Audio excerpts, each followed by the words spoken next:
साथियों नमस्कार। आज हम जानेंगे एनटीए यूजीसी नेट का फॉर्म कैसे भरें। यानी आज की इस वीडियो में मैं आपको स्टेप बाय स्टेप बतलाने वाला हूं कि आप एनटीए यूजीसी नेट 2022 जो दिसंबर 2021 और जून 2022 के जो फॉर्म निकले हुए हैं उनको स्टेप बाय स्टेप कैसे भरेंगे। इस वीडियो को लास्ट तक देखना। इस वीडियो में मैं आपको समझाऊंगा कि ऐसी कौन सी गलतियां हैं जो आपको नहीं करनी, और अगर आपने एक दो गलती कर दी तो आपका जेआरएफ नहीं होगा, केवल नेट होगा। मतलब फॉर्म भरते समय ही आपको नेट और जेआरएफ का ध्यान रखना है। मेरा सीधा तात्पर्य यह है। तो आपको लगातार इस वीडियो को देखना है और नोट करते रहना है चीजों को कि भाई आपकी डिटेल किस प्रकार इसमें फुलफिल की जाएंगी। तो आज हम एनटीए यूजीसी नेट 2021 और 22 का जो फॉर्म भरे जा रहे हैं अभी, उसके बारे में जानेंगे और उसके बारे में उसको स्टेप बाय स्टेप कैसे भरेंगे ये चीज मैं आपको समझाने वाला हूं। तो भाई साहब, जैसा कि आप सभी को पता है, सबसे पहले इसकी लास्ट डेट पर बात कर लेते हैं कि इसकी लास्ट डेट क्या है फॉर्म भरने की। तो अभी है साथियों 30 अप्रैल 2022 से लेकर 20 मई तक ये फॉर्म फिल होंगे। तो वेबसाइट है जिसका नाम है, आप इस वेबसाइट पर आपको यहां पर आना है, देखो, जिसका है ugcnet.nta.nic.in। ये जो वेबसाइट आपको स्क्रीन पर दिख रही है, इस वेबसाइट पर हमको आना है।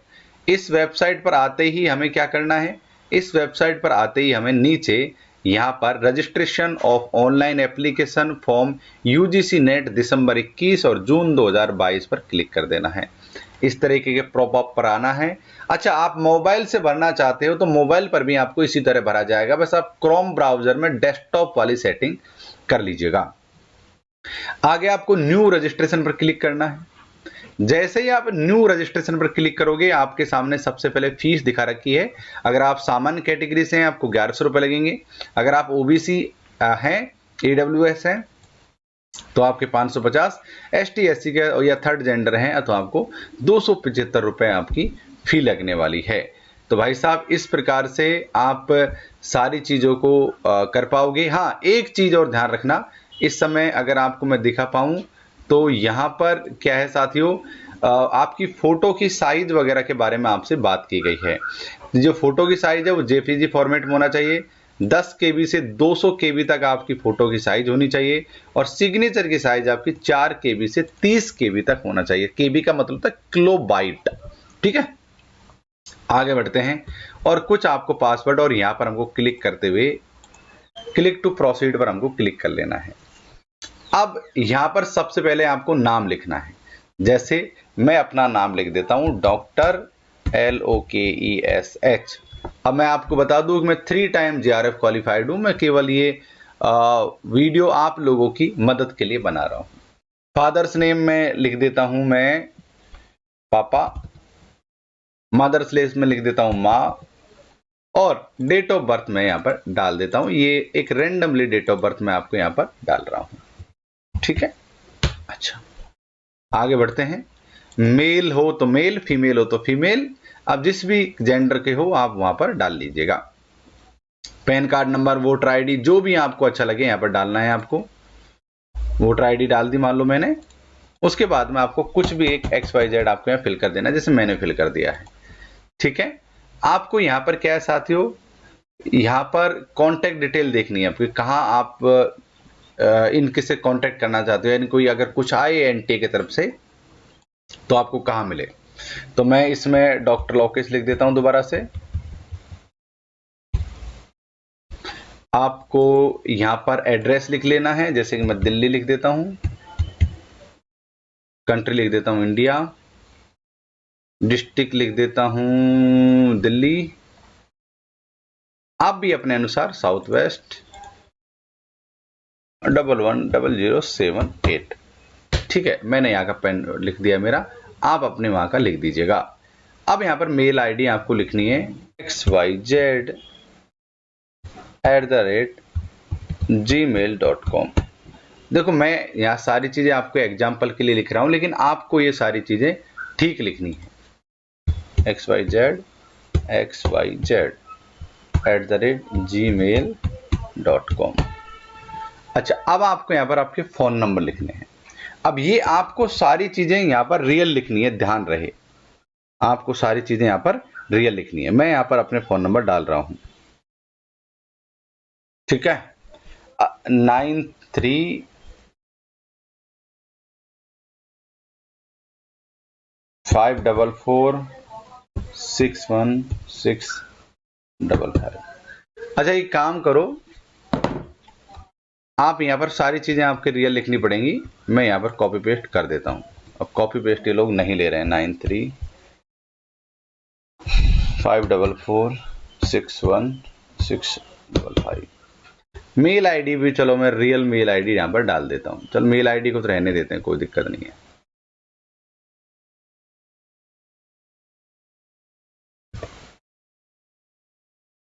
अल्टरनेटर कॉन्टैक्ट नंबर हो तो देख लीजिए, कोई दिक्कत नहीं है।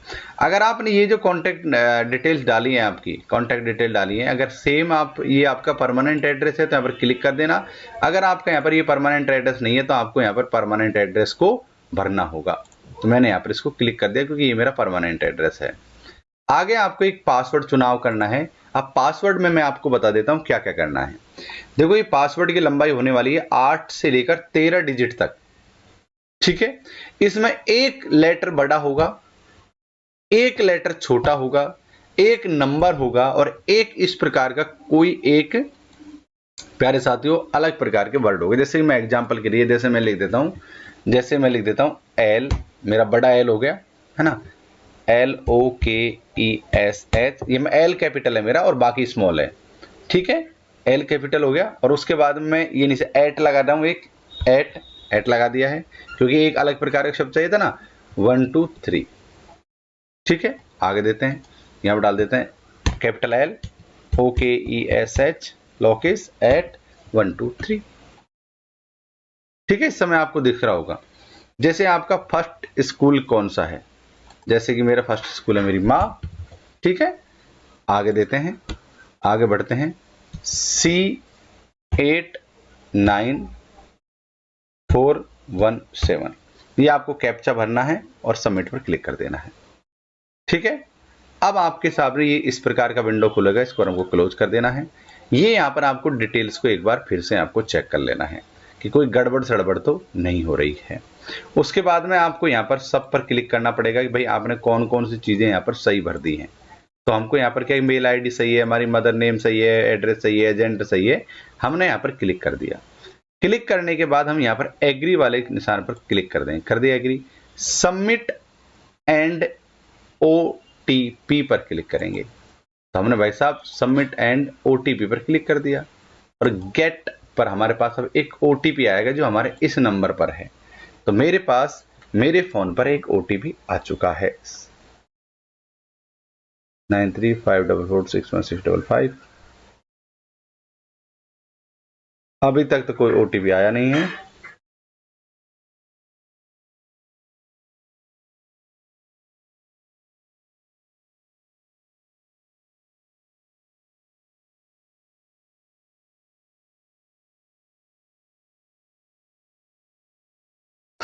अगर आपको कोई किसी प्रकार का OTP ना आए तो आप रीसेंड OTP पर क्लिक करिएगा। जैसे मैंने रीसेंड OTP पर क्लिक किया है, अब मैं देखता हूं मेरे पास कोई OTP आया है क्या।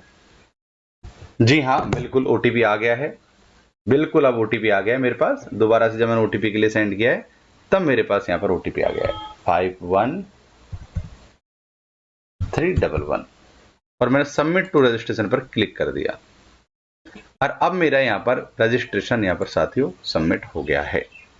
अब बढ़ते हैं आगे, कंप्लीट एप्लीकेशन फॉर्म पर क्लिक करेंगे और आपका ये जो रजिस्ट्रेशन नंबर आपको मिला है इसको कॉपी करके रख लीजिए। मैं इसको यहाँ पर कॉपी करके मेरे लैपटॉप में रख लेता हूं, आप इसको अपने हिसाब से नोट कर सकते हो, ठीक है। अब हमारा क्या हो गया, रजिस्ट्रेशन फॉर्म कंप्लीट हो गया अब तक। अब हम कंप्लीट एप्लीकेशन फॉर्म की तरफ आगे बढ़ेंगे। अब देख लेते हैं क्या क्या चीजें हमारी घट रही हैं।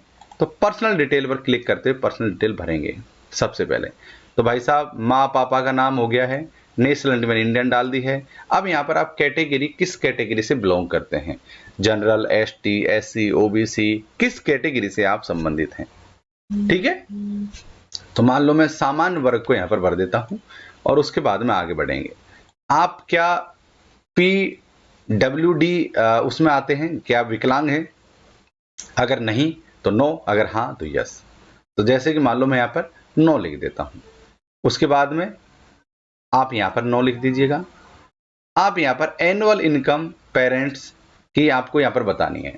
देखो, अगर आपके माता पिता किसान हैं, एनुअल का मतलब पूरे साल की कितनी है, कितनी आपकी इनकम है।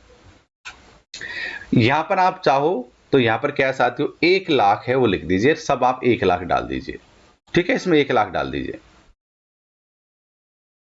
1 लाख डाल दीजिए। उसके आप अपने देख लीजिए आपकी इनकम कितनी है, उससे कोई फर्क नहीं पड़ता है, कम ज्यादा भी डाल दोगे ना तो कोई दिक्कत वाली बात यहां पर नहीं है।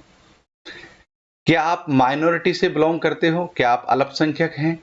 जहां पर आप रहते हैं वहां अल्पसंख्यक में आते हैं आप? अगर नहीं तो नो, अगर हाँ तो यस। तो मैं यहां पर नो कर देता हूं। Subject name in graduation exam, post in MA में आपका क्या सब्जेक्ट था? सीधी बात है, जैसे कि मान लो कि मेरा सब्जेक्ट था एमए में हिंदी, तो मैंने यहाँ पर हिंदी को सेलेक्ट कर लिया है।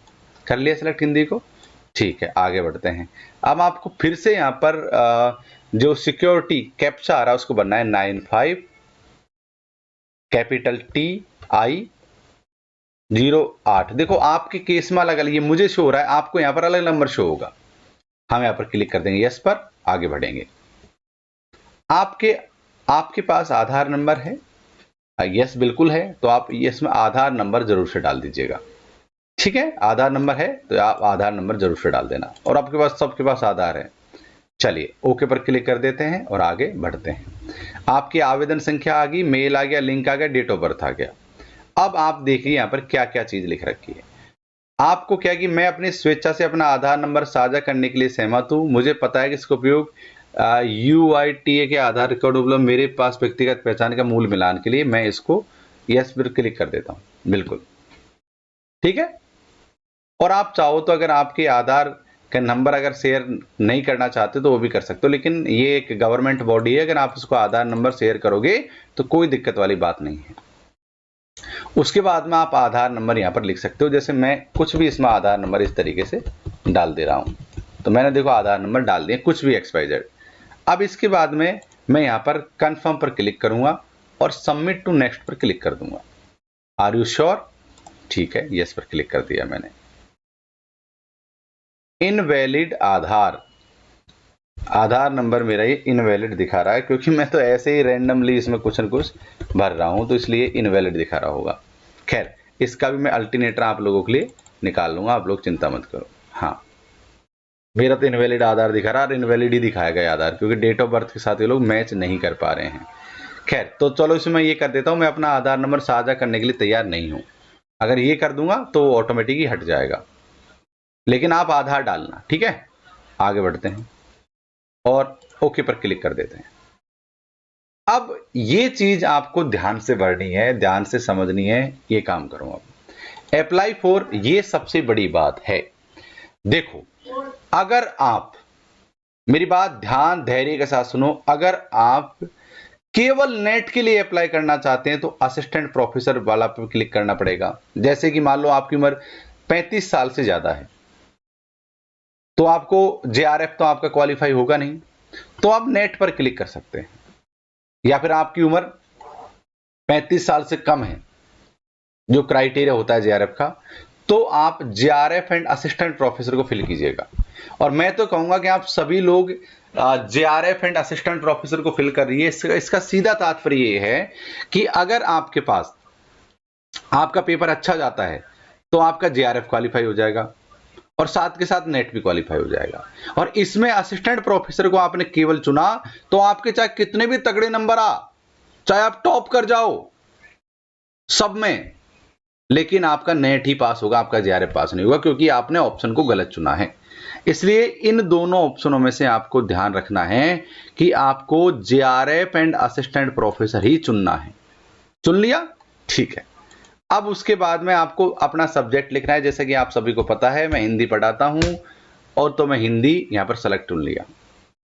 ठीक है, अगर आप, मैं देखो आपको मैं सारी चीजें पढ़ाता हूं, हिंदी, हिस्ट्री, ज्योग्राफी, इकोनॉमिक्स, हमारी पूरी टीम काम करती है। तो जो भी साथी ज्वाइन करना चाहते हैं वो अनअकैडमी पर ज्वाइन कर लेना, ये रेफरल कोड लगा लेना, इससे डिस्काउंट मिल जाएगा, है ना। ये रेफरल कोड लगा लेना जो आपकी स्क्रीन पर दिख रहा है, इससे आपको डिस्काउंट मिल जाएगा 10% या जो भी ऑफर चल रहा होगा वो। ठीक, आपका सब्जेक्ट कोई भी क्यों ना हो, हिस्ट्री, ज्योग्राफी, इकोनॉमिक्स, सब कुछ पढ़ाते हैं हम लोग। ये काम कर लेना आप, और मुझे डॉक्टर लोकेश कुमार मीणा के नाम से फॉलो कर लेना अनअकैडमी पर, मेरी क्लास देख लेना फ्री, रोज 10 बजे होती है। ठीक, आगे बढ़ते हैं। फर्स्ट चॉइस एग्जाम सिटी, जैसे मैं दिल्ली में रहता हूं तो मैंने दिल्ली चुन लिया। एग्जाम सिटी, मान लो कि मैं हरियाणा चुन लिया, मैंने दूसरी सिटी मैंने हरियाणा में कोई सेलेक्ट कर लिया। जैसे कि मान लो दिल्ली में मैंने कोई और चुन लिया तो मैंने दिल्ली में भी कुछ और चुन लिया, है ना, माफ करना, हाँ हरियाणा हो गया। उत्तर प्रदेश चुन लिया, आपको यहाँ पर मेरठ चुन लिया। यानी आपके स्टेट में कौन सी जगह आपको एग्जाम देनी है वो यहाँ पर चुनाव आपको करना है। मेरे कहने के मतलब है आप अपने अनुसार कोई भी एक चीजें कर ले सकते हो। चलो 14, अच्छा पहले दिल्ली चुन लिया ना मैंने, अच्छा ठीक है, हरियाणा में कर लेते हैं दूसरा, फरीदाबाद देख लेते हैं। अच्छा, फादर ग्रेजुएशन, ओके, आपके जो पिता हैं वो क्या करते हैं? गार्जियन में को मैंने ग्रेजुएशन बोल दिया दूर से, खैर कोई दिक्कत नहीं है। उनका क्या है, बिजनेस है, नौकरी है, क्या है उनका?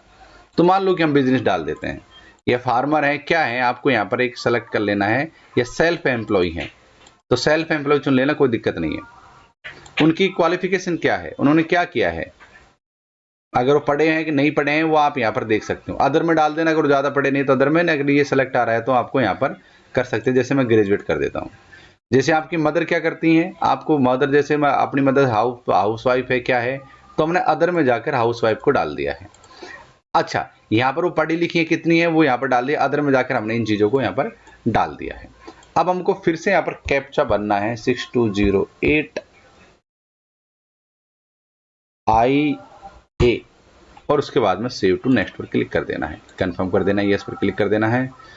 उसके बाद में साथियों आपका क्या स्टेटस है, एमए का, जो आपने एमए किया ना उसका क्या स्टेटस है, क्या आपने पास कर लिया तो पास। मेरी बात ध्यान और धैर्य के साथ सुनो, अगर आपने एमए पास कर लिया तो पास, अगर आप एमए कर रहे हो, अगर आप प्रीवियस ईयर में भी हो, आई रिपीट, अगर आप एमए कर रहे हैं प्रीवियस ईयर में भी हो, फर्स्ट सेम में हो, सेकंड सेम हो, थर्ड सेम में, कोई फर्क नहीं पड़ता है, आपको अपेयरिंग चुनना है, आप एग्जाम दे पाओगे। जिन लोगों ने फाइनल एमए कर लिया है उनको पास पर क्लिक करना है। जिन लोगों ने अभी एमए कर रहे हैं, इस समय अपेयरिंग में है, सेकंड, फर्स्ट, थर्ड, कोई भी सेम में है, फोर्थ, तो उनको अपेयरिंग चुनना है। ठीक है, पासिंग ईयर को फिर आपको यहां से चुनना है कि आपका पासिंग ईयर कब है। जैसे कि मान लो अभी एमए फर्स्ट सेम में है तो आपका पासिंग ईयर 2024 में होगा, तो 2024 को चुन लेना है। समझ गए आप लोग? मतलब मेरे कहने का मतलब ये है कि आप कोई भी ईयर में क्यों ना हो, first sem, second same, third, fourth, कोई भी सेम में क्यों ना हो, आपको यहाँ पर अपेयरिंग चुनना है। बस अपेयरिंग चुन के आप कब पास करोगे, जैसे अगर मान लो अभी कोई फर्स्ट सेम में है तो 2024 में पास करेगा, 2024 हमने यहाँ पर लिख दी। अगर आपने मान लो पास कर लिया तो आपको पास लिख देना यहाँ पर, कब पास किया वो सेलेक्ट कर लेना बस। जैसे कि मान लो मेरा एमए 2014 में हुआ था तो मैं 2014 क्लिक कर लेता हूं, बराबर। अब देख लेते हैं आगे आप क्या है, कोर्स स्ट्रीम नेम क्या है, आप किस कोर्स में करना चाहते हो, आपने एमए किससे किया है ना, ये बताओ मुझे। एमए किया है, एमएससी किया है, क्या किया है आप लोगों ने? तो आपने एमए किया है मास्टर ऑफ क्या, कमेंट लिख के बताओ एमए की full form. Master of art, ठीक है। आपने नॉट एप्लीकेबल लिख दिया, आपको रिजल्ट अवेटेड नहीं है आपका।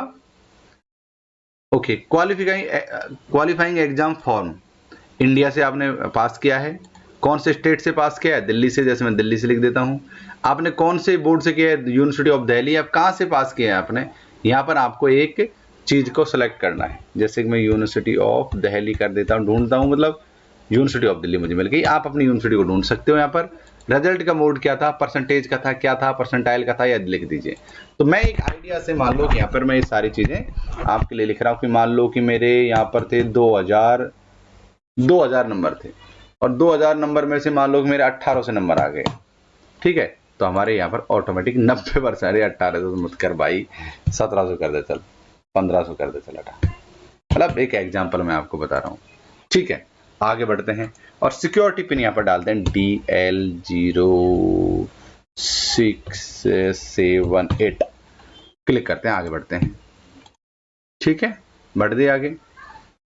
अच्छा, अब सुनो मेरी बात, यहाँ पर क्या है, आपने क्या ये सब डिग्री कर रखी है, एमफिल कर रखी है, पीएचडी कर रखी है? अगर कर रखी है तो बताओ, नहीं कर रखी है तो कोई दिक्कत नहीं है, तो नो पर क्लिक करो। नहीं कर रही है, मुझे पता है आपने नहीं कर रखी है, तो नो पर क्लिक करो। ठीक है, इन सब चीजों को आप यहाँ पर खाली छोड़ सकते हो। ठीक है, एक्स सर्विसमैन हो नहीं, और हम इसको नो कर सकते हैं। अब यहाँ पर फिर से हमको सिक्योरिटी पिन यहाँ पर डालना है 0547 और नेक्स्ट पर क्लिक करके यस पर क्लिक कर देना है।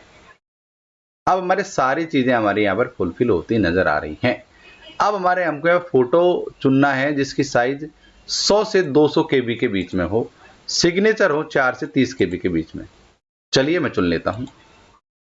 तो इस फाइल का फॉर्मेट हमको जेपीजी रखना है, जेपैक में फाइल रखनी है ना, तो जेपीईजी टू जेपीजी गूगल पर सर्च करो, है ना। तो जेपीजी से जेपीजी इसमें आपकी फाइल कन्वर्ट हो जाएगी। अगर आपको किसी न किसी प्रकार की कोई समस्या आ रही है तो हम सेलेक्ट करेंगे अपनी फाइल को। यहाँ पर हमने फाइल सेलेक्ट कर ली और ये हमारी फाइल को कन्वर्ट कर देगी जेपैक में।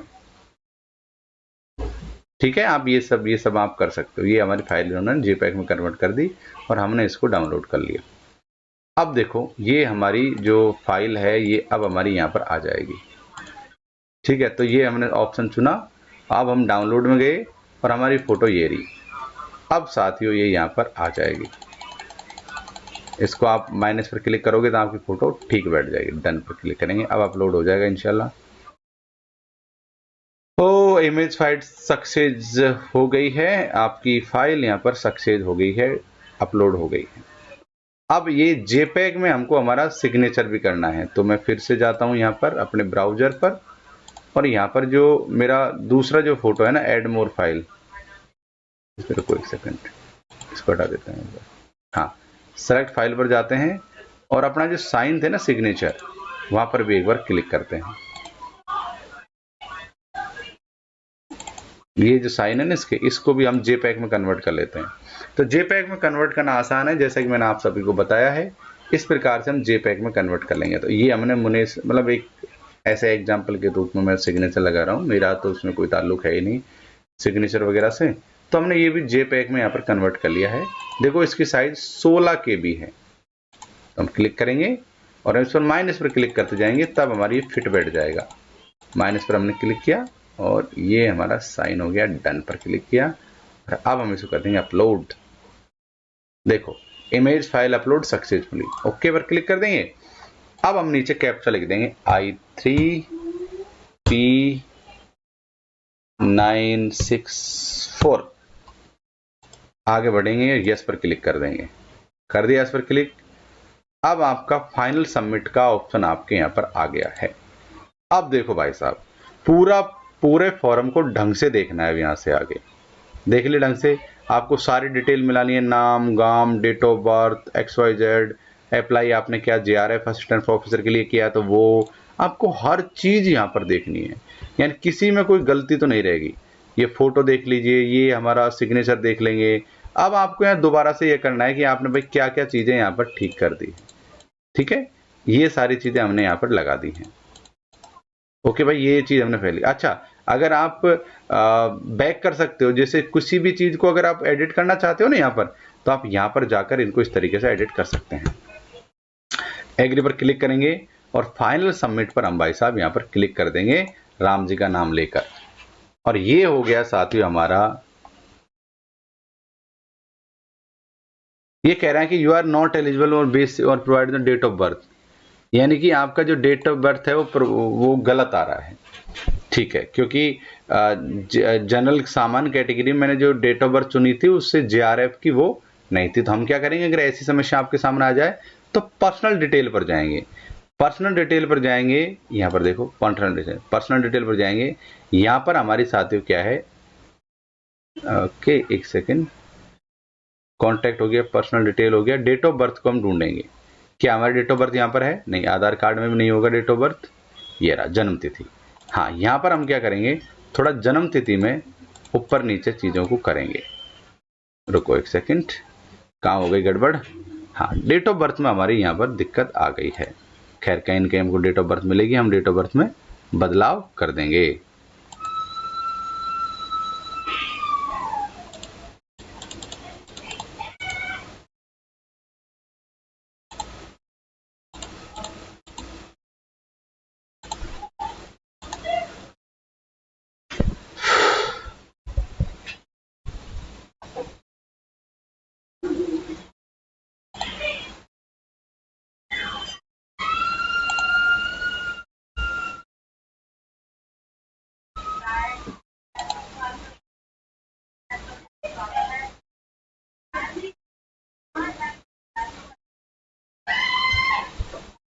चलो मैं यहाँ से ना वो कैटेगरी चेंज कर देता हूँ, जैसे जनरल को हटाकर मान लो मैं यहाँ पर एसटी कर देता हूँ।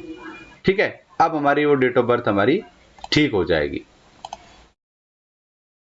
हाँ, वहां से जो हमने वो किया था ना वो अब सही हो जाएगा, क्योंकि सामान्य कैटेगरी में जो मैंने डेट ऑफ बर्थ चुनी थी वो 35 साल से ज्यादा हो रही थी, 30 साल से माफ करना, 30 साल से ज्यादा हो रही थी, इसलिए उन्होंने इसको रिजेक्ट कर दिया।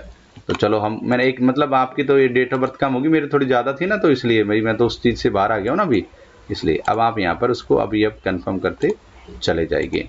जैसे हम इस पर कंफर्म जो हमने पहले प्रोसेस किया था ना उस तरीके से आपको भरना नहीं है कुछ भी, केवल यहाँ पर कंफर्म करना है 991 PCO।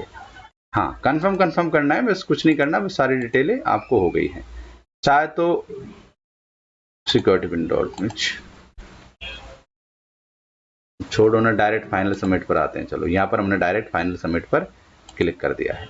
अब हमने रिव्यू कर लिया है पूरा, और देखते हैं हमारी कैटेगरी चेंज हुई कि नहीं हुई। यहाँ पर एक सेकंड, हाँ कैटेगरी चेंज हो गई है।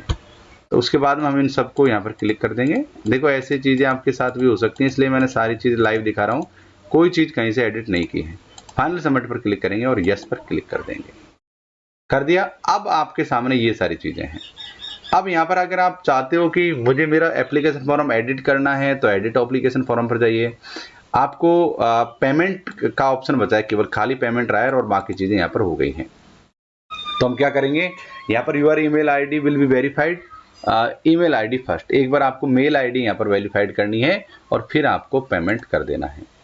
यानी आपकी जो मेल आईडी है ना, ये जो मेल आईडी, उसको उसके यहाँ पर साथ ही उसको वेरीफाई करना है 9333H8J। क्लिक कर दिया और उसके बाद में हम सबमिट पर क्लिक कर देंगे। कर दिया सबमिट हमने। उसके बाद में सिक्योरिटी मिसमैच का जो ऑप्शन दिखा रहा है, ये OTP आएगा आपकी मेल आईडी पर। तो मेल आईडी पर आप OTP आ जाएगा, उसके बाद में आप पेमेंट के लिए चले जाओगे और आपका फॉर्म इस तरीके से फिल हो जाएगा। उम्मीद है कि आपने एक एक चीज यहाँ पर स्टेप बाय स्टेप तरीके से समझ ली होगी। एक तो गलती मत करना कैटेगरी के चुनाव में, एक गलती मत करना JRF और असिस्टेंट प्रोफेसर को वहां पर चुनने में। तो इस प्रकार से हमको ये सारी चीजें आगे लेकर जानी है। ठीक है साथियों, तो ये जो वेबसाइट है जो आपके सामने इस समय दिख रही है, university grant commission UGC net, जिसका URL है ugcnet.nta.nic.in। यहाँ पर जाना है और नीचे जाते हुए ये सभी प्रोसेस को फॉलो करते हुए आपको फॉर्म भर देना है। अगर आप फुल तैयारी करना चाहते हैं, कोर्स ज्वाइन करना चाहते हैं, तो अनअकैडमी पर हमारी क्लासेज होती है। लोकेश 11 कोड लगा लेना, इससे आपको 10% का डिस्काउंट मिल जाएगा। ठीक है, ये टेलीग्राम चैनल है जो आपको स्क्रीन पर दिख रहा होगा। इस टेलीग्राम चैनल पर चले जाओगे तो यहाँ पर भी आप मुझसे कांटेक्ट कर सकते हो। Thank you guys, love you all, शुक्रिया।